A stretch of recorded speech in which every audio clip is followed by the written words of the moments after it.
An Indigenous-led coalition is not backing down in its battle to tunnel the Crosstown West extension. They are planning to protest construction if the Ford government does not meet their demands. Now, the land they're fighting to protect is a massive green space that runs here along Eglinton West and a nearby Indigenous gathering space. They've picked the most damaging way of constructing the LRT. This area is known as a bush teaching gathering space. It's a 2-acre parcel of land along the Humber River where Indigenous youth come to heal and practice their culture. While Metrolinx says it will not intrude on the Anagbi land parcel, the area would be an earshot from the elevated guideway with trains constantly going back and forth. The group's leader, Cynthia Bell, says until decision makers come to the table with options to bury the extension, she will be calling on Indigenous groups across the province to help protest construction. How far will you take this fight with Metrolinx and the government?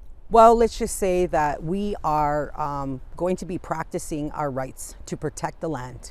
And if that means stopping construction, we will have to. Neeland Brissenden is with the group Stop the Trains in Our Park and has teamed up with Anagbi and other community groups in the battle to protect the land. He says the current plans would clear-cut an urban forest and destroy what he calls a wildlife highway. So this whole area is going to be gone, and then all of these trees, which then stretches for 1.5 kilometers so this way. east, 30 meters wide.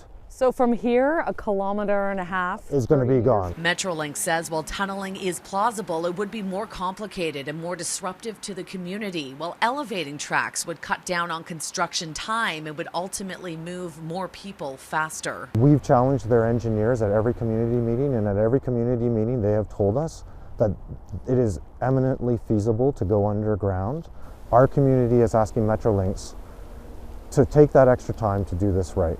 In Toronto, Shauna Hunt, City News.